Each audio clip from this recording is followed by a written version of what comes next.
আসসালামু আলাইকুম। বিয়ের পরে প্রথম যেদিন আমি বাবার বাড়িতে আসছি, মা তখন আমাকে জিজ্ঞেস করলো, তো কেমন লাগলো বাড়িতে? আমি তো এক কথায় বলে দিলাম, আমার একটু ভালো লাগে না। আমার মন কোনোভাবেই ওইখানে টেকে না। ওইখানকার মানুষগুলো না কেমন জানি আমার ভালো লাগে না মা। আমার ভেতরে যে প্রচন্ড হতাশা কাজ করছে এটা আমার খুব ভালো করে বুঝতে পেরেছিল। পরের দিন যখন আসলে আমি চলে যাব, তার ঠিক আগ মুহূর্তে মা রান্না করে গেলেন এবং যাওয়ার পরে একটা হাঁড়ির ভেতরে ফুটন্ত পানির মধ্যে গাজর, ডিম এবং কিছু বিনস দিলেন। দেওয়ার পরে সেটা ফুটতে থাকলো। মা তখন বলল, এখানে তোমাকে অনেক বড় একটা জিনিস আমি শেখাবো, খুব মনোযোগ দিয়ে শিখবে। আমি বললাম ঠিক আছে।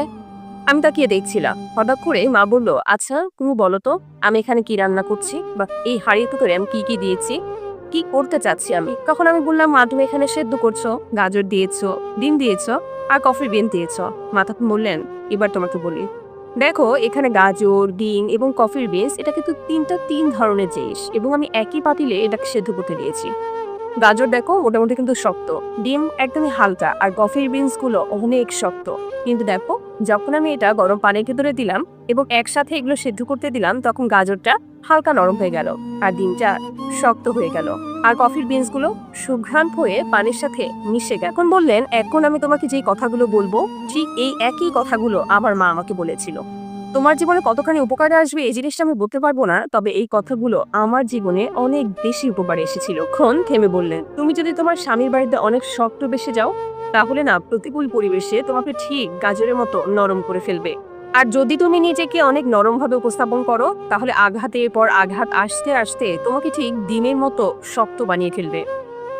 আর যদি তুমি নিজের অবস্থানটাকে সবার সাথে মিলিয়ে নিয়ে চলতে পারো, একই রকম ভাবে কফির বিনসের মতো তুমি সবকিছুর সাথে মিশে গিয়ে সুন্দর সুঘ্রাণ ছড়াবে। পরের দিন যখন মেয়েটার যাওয়ার সময় হয়ে গেল, তখন না মেয়েটার মধ্যে একটা দৃঢ় কল্পনা, ধীরতা, স্থিরতা কাজ করছিল। আসলে কোনো জিনিসই কিন্তু আমাদের জীবনে আমাদের মতো করে আসবে না। আমরা যেভাবে চাবো সেই জিনিসটা কিন্তু কখনোই হবে না।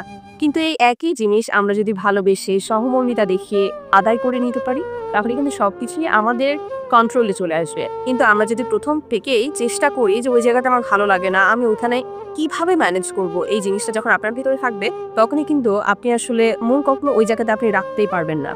দেখুন, যেই মা এই কথাগুলো বলেছে, ওনাকে অনেক সাধুবাদ জানাই। মূলত আমরা কথাই বলি না, মা গুণে মেয়ে, আসলেই কিন্তু তাই। দেখেন, এই মাটা যদি নেগেটিভ দিক নিয়ে বলতো বা মেয়েকে যদি বলতো, আচ্ছা তোর ওই বাড়িতে ভালো লাগে না, যেতে হবে না, তাহলে মেয়েটাও কিন্তু মন থেকে নেগেটিভ দিকেই চলে যেত। সেও চিন্তা করতো, মা যখন আমাকে সাপোর্ট করছে আর আমার ওখানে মনও যাচ্ছে না, থাক আমি যাবো না, বাবার বাড়িতেই থাকি, আমার হাজবেন্ড না হয় এখানে আসে। কিন্তু দেখুন, ওই মা একটা গল্পের মাধ্যমে তাকে বুঝিয়ে দিল যে মা, সবকিছু তোমার মতো করে হবে না, তোমার মন ওইখানে টিকবে না। কিন্তু যখন তুমি ওই জায়গার সাথে নিজেকে মিলিয়ে নিবে, মানিয়ে নিবে সব দিক থেকে, তখন দেখবে তোমার মন ওইখান থেকে অন্য কোথাও যাবে না। প্রত্যেকটা মাই যেন যারা যেসব সন্তানদের বা তাদের কলিজার টুকরাগুলোকে অন্য ঘরে পাঠিয়েছে, তাদেরকে যেন এই বুদ্ধিগুলো দান করে। এতে করে না এই সংসার ভাঙার গল্পগুলো কখনো আর তৈরিই হবে না। পৃথিবীর প্রতিটা দম্পতি ভালো থাকুক, সুখে থাকুক এবং যার যার অবস্থানে সুন্দর মতো জীবনযাপন করুক, এই কামনা।